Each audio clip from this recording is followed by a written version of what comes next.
From New York Times Opinion, this is the Ezra Klein Show.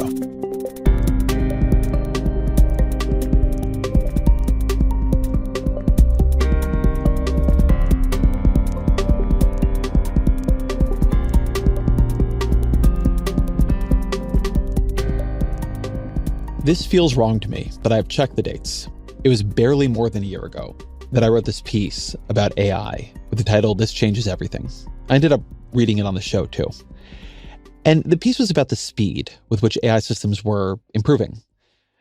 It argued that we can usually trust that tomorrow is going to be roughly like today, that next year is going to be roughly like this year. That's not what we're seeing here. These systems are growing in power and capabilities at an astonishing rate. The growth is exponential, not linear.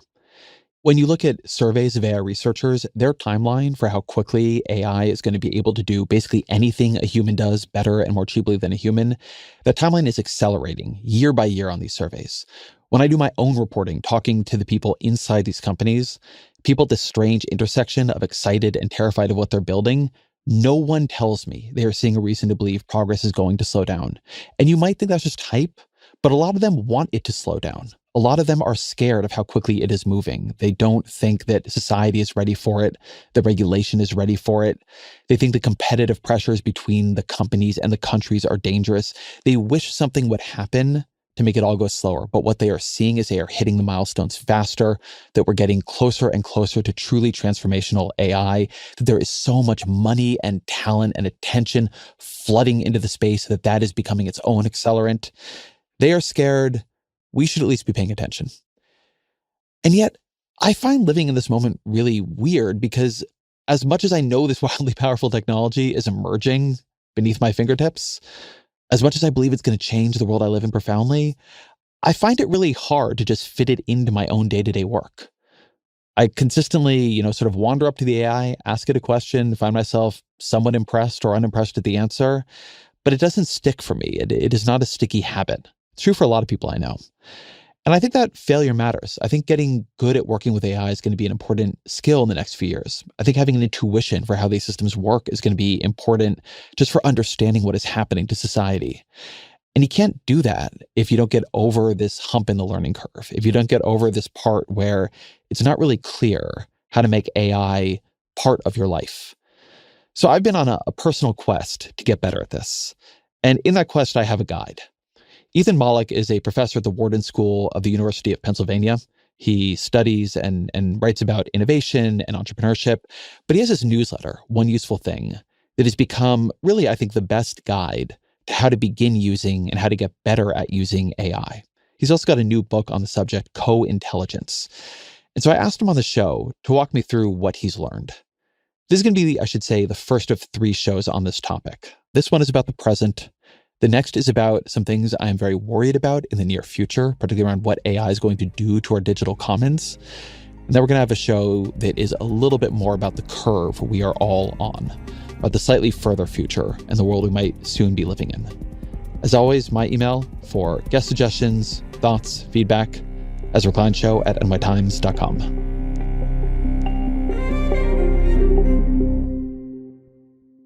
Ethan Mollick, welcome to the show. Thanks for having me. So let's assume I'm interested in AI. And I tried ChatGPT a bunch of times, and I was suitably impressed and weirded out for a minute. And so I know the technology is powerful. I've heard all these predictions about how it will take everything over, become part of everything we do. But I don't actually see how it fits into my life really at all. What am I missing? So you're not alone. This is actually very common. And I think part of the reason is that the way ChatGPT works isn't really set up for you to understand how powerful it is. You really do need to use the paid version. They're significantly smarter. And you can almost think of this like GPT-3, which was nobody really paid attention to when it came out before ChatGPT, was about as good as a 6th grader at writing. GPT 3.5, the free version of ChatGPT, is about as good as a high school or maybe even a college freshman or sophomore. And GPT-4 is often as good as a PhD in some forms of writing. Like there's a general smartness that increases. But even more than that, ability seems to increase. And you're much more likely to get that feeling that you are working with something amazing as a result. And if you don't work with the frontier models, you can lose track of what these systems can actually do. On top of that, you need to start just using it. You kind of have to push past those first three questions. My advice is usually bring it to every table that you come to in a legal and ethical way. So I use it for every aspect of my job in ways that I legally and ethically can. And that's how I learn what's good or bad at. When you say bring it to every table you're at, one, that sounds like a big pain because now I've got to add another step of talking to the computer constantly. But two, it's just not obvious to me what that would look like. So what does it look like? What does it look like for you? Or what does it look like for others that you feel is applicable widely? So I just finished this book. It's my third book. I keep writing books, even though I keep forgetting that writing books is really hard. But this was, I think, my best book, but also the most interesting to write. And it was thanks to AI. And there's almost no AI writing in the book, but I used it continuously. So things that would get in the way of writing, I think I'm a much better writer than AI. Hopefully people agree. But there's a lot of things that get in your way as a writer. So I would get stuck on a sentence. I could do a transition. Give me 30 versions of this sentence in radically different styles. There's 200 different citations. I had the AI read through the papers that I read through, write notes on them, and organize them for me. I had the AI suggest analogies that might be useful. I had the AI act as readers and in different personas read through the paper from the perspective, is there some example I could give that's better? Is this understandable or not? And that's very typical of the kind of way that I would say bring it to the table. Use it for everything, and you'll find its limits and abilities. Let me ask you one specific question on that, because I've been writing a book. And on some bad days of writing the book, I decided to play around with GPT-4. And one of the things that it got me thinking about was the kind of mistake or problem these systems can help you see and the kind they can't. So they can do a lot of give me 15 versions of this paragraph, 30 versions of this sentence, and every once in a while you get a good version, or you'll shake something a little bit loose. But almost always when I am stuck, the problem is I don't know what I need to say. Oftentimes I have structured the chapter wrong. Oftentimes I've simply not done enough work. And one of the difficulties for me about using AI is that AI never gives me the answer, which is often the true answer. This whole chapter is wrong. It is poorly structured. You have to delete it and start over. It's not feeling right to you because it is not right. And I actually worry a little bit about tools that can see one kind of problem and trick you into thinking it's this easier problem, but make it actually harder for you to see the other kind of problem that maybe if you were just sitting there banging your head against the wall of your computer or the wall of your own mind, you'd eventually find. I think that's a wise point. I think there's two or three things bundled there. The first of those is AI is good, but it's not as good as you. It is, say, at the 80th percentile of writers, based on some results, maybe a little bit higher. In some ways, if it was able to have that burst of insight and to tell you this chapter is wrong, and I've thought of a new way of phrasing it, we would be at that sort of mythical AGI level of AI as smart as the best human, and it just isn't yet. I think the second issue is also quite profound, which is what does using this tool shape us to do and not do? One nice example that you just gave is writing, and I think a lot of us think about writing as thinking. We don't know if that's true for everybody, but for writers, that's how they think. And sometimes getting that shortcut could shortcut the thinking process. So I've had to change sometimes a little bit how I think when I use AI, for better or for worse. So I think these are both concerns to be taken seriously. So you say it takes about 10 hours to learn a model. 10 hours is a long time, actually.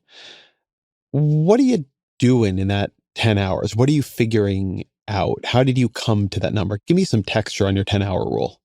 So first off, I want to indicate that 10 hours is as arbitrary as 10,000 steps. There's no scientific basis for it. This is an observation.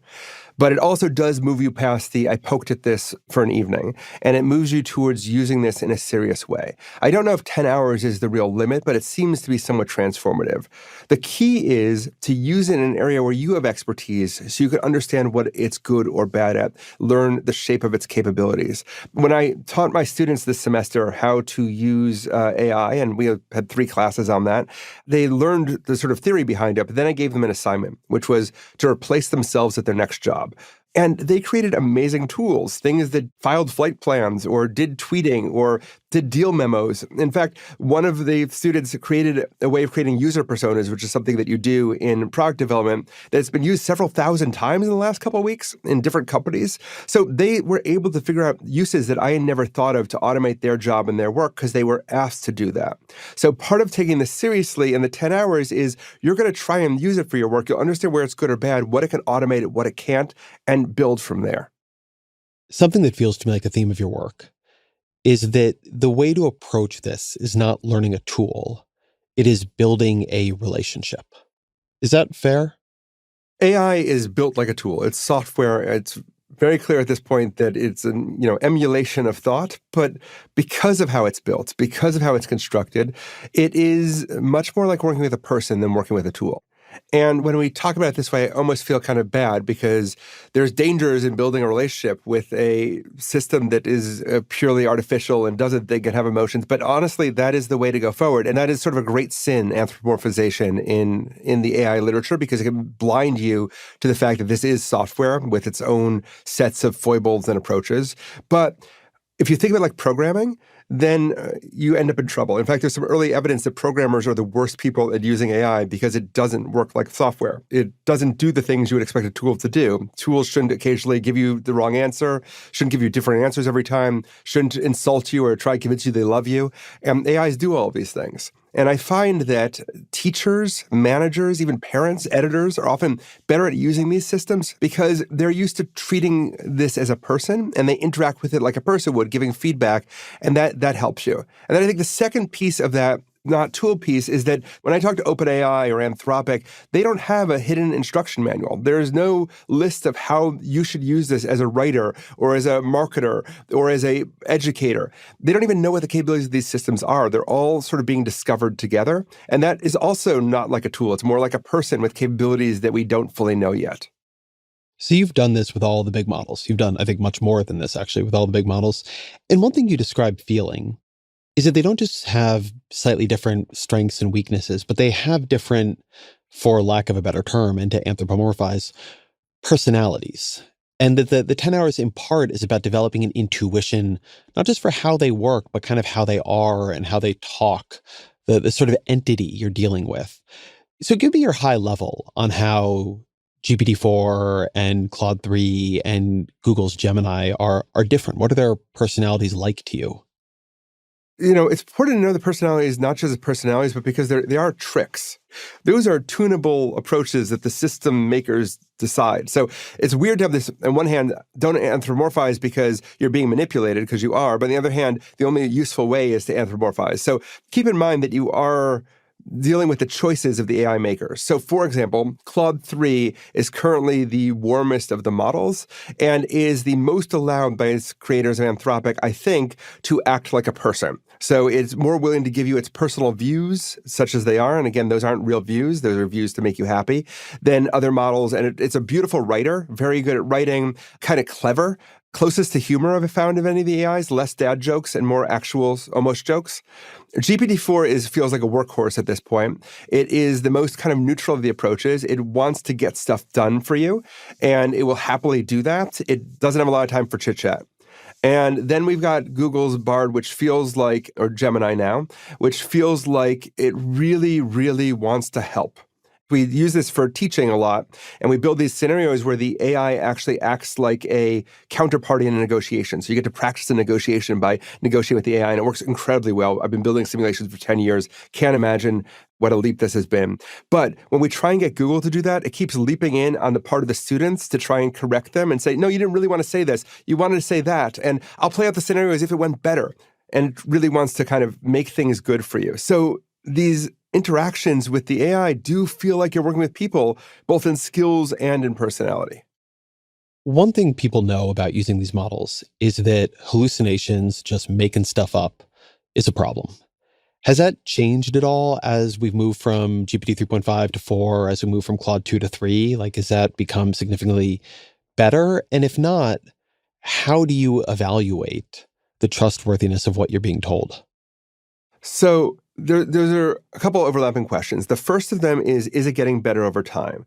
So there is a paper in the field of medical citations that indicated that around 80 to 90% of citations had an error or made up with GPT 3.5. That's the free version of chat. And that drops for GPT-4. So hallucination rates are dropping over time, but the AI still makes stuff up because all the AI does is hallucinate. There's no mind there. All it's doing is producing word after word.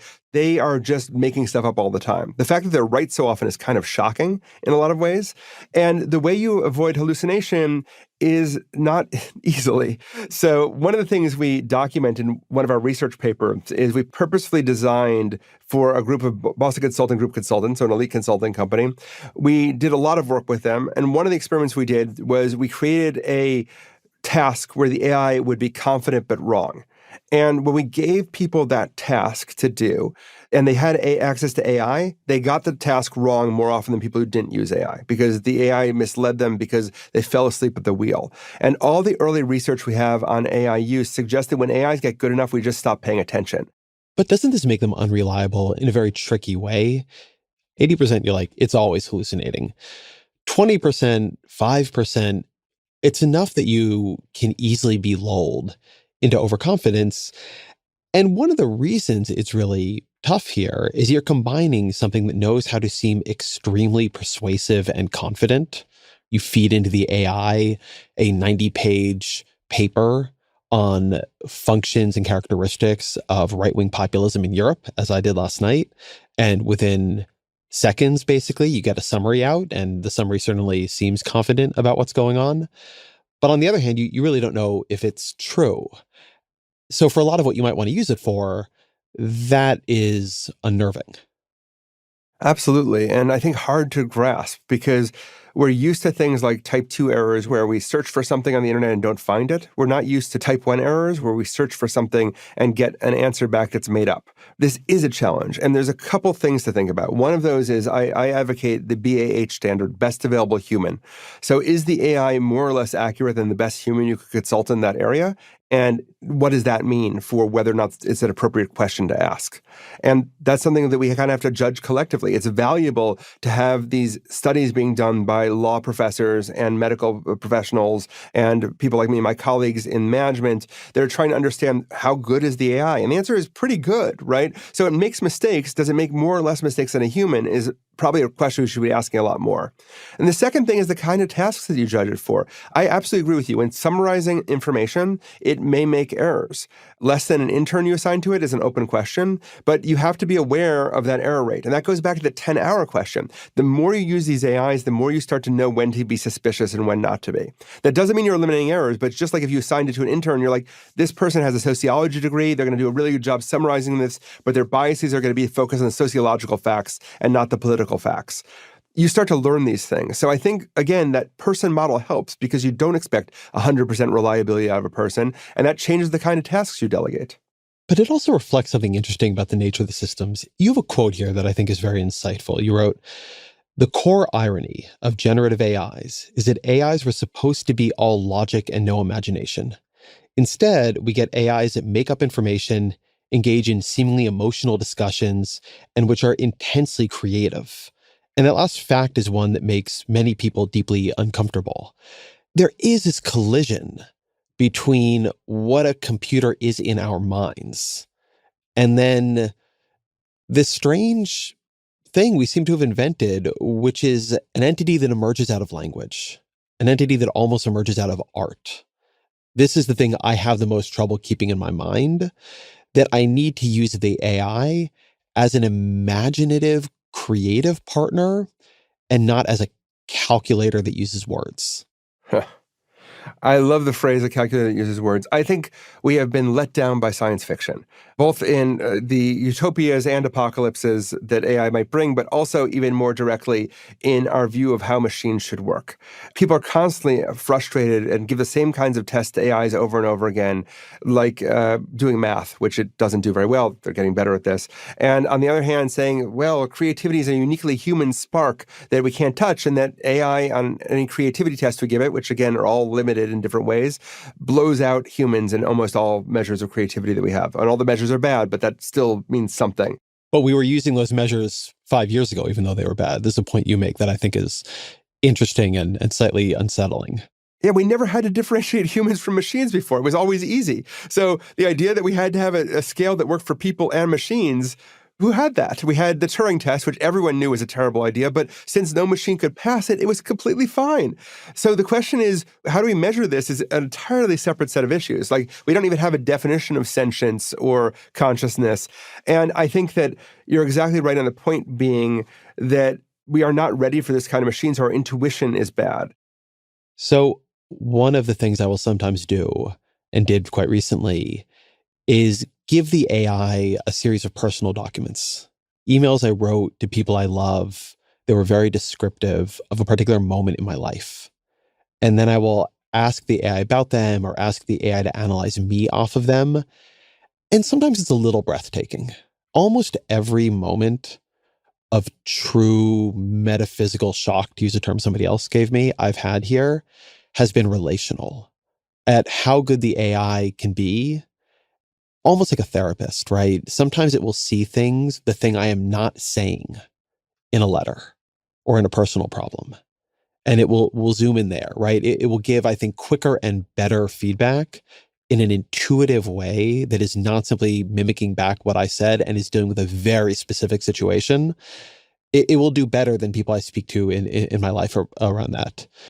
That makes complete sense. I think the weird expectations, we call it the jagged frontier of AI, that it's good at some stuff and bad at other stuff. It's often unexpected. It can lead to these weird moments of disappointment followed by elation or surprise.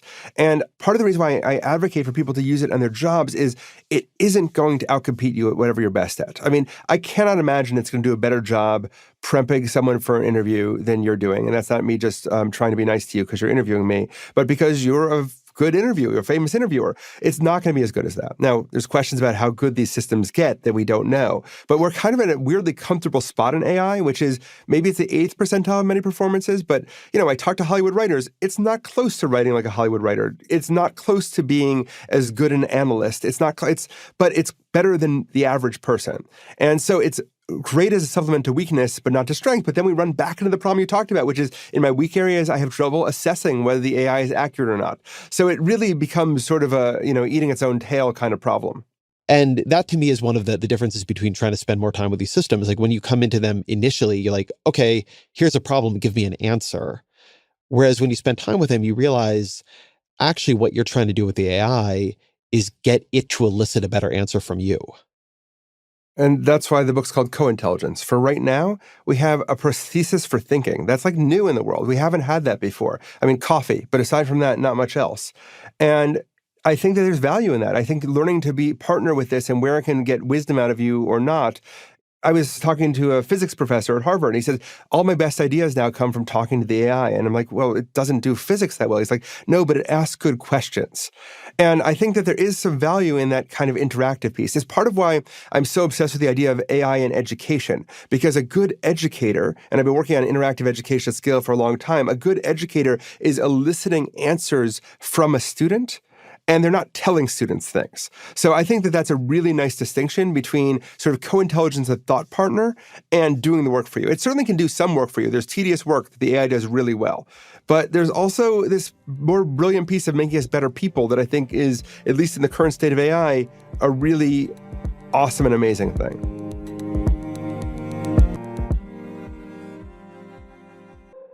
We've already talked a bit about Gemini is helpful and ChatGPT-4 is neutral and Claude is a bit warmer, but you urge people to go much further than that. You say to give your AI a personality, tell it who to be. So what do you mean by that and why? So this is actually almost more of a technical trick, even though it sounds like a social trick. When you think about what AIs have done, they've trained on the collective corpus of human knowledge, and they know a lot of things. And they're also probability machines. So when you ask for an answer, you're going to get the most probable answer, sort of, with some variation in it. And that answer is going to be very neutral. If you're using GPT-4, it'll probably talk about a rich tapestry a lot. It loves to talk about rich tapestries. If you ask it to code something artistic, it'll do a fractal. It does very normal, central AI things. So part of your job is to get the AI to go to parts of this possibility space where the information is more specific to you, more unique, more interesting, more likely to spark something in you yourself. And you do that by giving it context. So it doesn't just give you an average answer, it gives you something that's specialized for you. The easiest way to provide context is persona. You are blank, you are an expert at interviewing, and you answer in a warm, friendly style. Help me come up with interview questions. It won't be miraculous in the same way that we were talking about before. If you say you're Bill Gates, it doesn't become Bill Gates. But that changes the context of how it answers you. It changes the kinds of probabilities it's pulling from and results in much more customized and better results. I've noticed, for example, that if I talk to the AI and I imply that we're having a debate, it will never agree with me. If I imply that I'm a teacher and it's a student, even as much as saying I'm a professor, it is much more pliable. So part of why I like assigning a personality is to have an explicit personality you're operating with, so it's not trying to cold read and guess what personality you're looking for. It's a mirror. I mean, it's trained on our stuff. And one of the revealing things about that I think we should be paying a lot more attention to is the fact that because it's so good at this, right now, none of the frontier AI models, with the possible exception of Inflection's Pi, which has been basically acquired in large part by Microsoft now, were built to optimize around keeping us in a relationship with the AI. They just accidentally do that. There are other AI models that aren't as good that have been focused on this, but that has been something explicit from the frontier models they've been avoiding until now. Claude sort of breaches that line a little bit, which is part of why I think it's engaging. I want to hold here for a minute because we've been talking about how to use frontier models, I think implicitly talking about how to use AI for work. But the way that a lot of people are using it is using these other companies that are explicitly building for relationships. So I've had people at one of the big companies tell me that if we wanted to tune our system relationally, if we wanted to tune it to be your friend, your lover, your partner, your therapist, like we could blow the doors off that. And we're just not sure it's ethical. But there are a bunch of people who have tens of millions of users, Replica, Character.ai, which are doing this. And I tried to use Replica about 6-8 months ago. And honestly, I found it very boring. They had recently lobotomized it because people were getting too erotic with their replicants. But I just couldn't get into it. I'm probably too old to have AI friends, in the way that my parents were probably too old to get really in to talking to people on AOL Instant Messenger. But I have a 5-year-old and I have a 2-year-old. And by the time my 5-year-old is 10 and my 2-year-old is 7, they're not necessarily going to have the weirdness I'm going to have about having AI friends. And I don't think we even have any way to think about this. I think that is an absolute near-term certainty and sort of an unstoppable one, that we are going to have AI relationships in a broader sense. And I think the question is, just like we've just been learning, I mean, we're doing a lot of social experiments at scale we've never done before in the last couple of decades, right? Turns out social media brings out entirely different things in humans that we weren't expecting, and we're still writing papers about echo chambers and tribalism and facts and what we agree or disagree with. We're about to have another wave of this. And we have very little research. And if you could make a plausible story up that what'll happen is it'll help mental health in a lot of ways for people, and then there'll be more social outside, that there might be a rejection of this kind of thing. I don't know what'll happen, but I do think that we can expect with absolute certainty that you will have AIs that are more interesting to talk to and fool you into thinking, even if you know better, that they care about you in a way that is incredibly appealing, and that will happen very soon. And I don't know how we're going to adjust to it, but it seems inevitable. What is a prompt first, and what is prompt engineering? So a prompt is, technically, it is the sentence, the command you're putting into the AI. What it really is the beginning part of the AI's text that it's processing, and then it's just going to keep adding more words or tokens to the end of that reply until it's done. So a prompt is the command you're giving the AI, but in reality, it's sort of a seed from which the AI builds. And when you prompt engineer, what are some ways to do that? Maybe one to begin with, because it seems to work really well, is chain of thought. Just to take a step back, AI prompting remains super weird. Again, strange to have a system where the companies making the systems are writing papers as they're discovering how to use the systems, because nobody knows how to make them work better yet.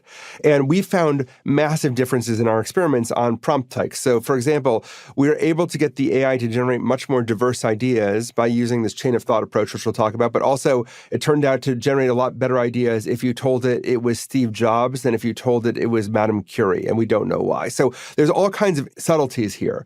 But the idea basically of chain of thought that seems to work well in almost all cases is that you're going to have the AI work step by step through a problem. First, outline the problem that the essay you're going to write. Second, give me the first line of each paragraph. Third, go back and write the entire thing. Fourth, check it and make improvements. And What that does is because the AI has no internal monologue, it's not thinking. When the AI isn't writing something, there's no thought process. All it can do is produce the next token, the next word or set of words, and it just keeps doing that step by step.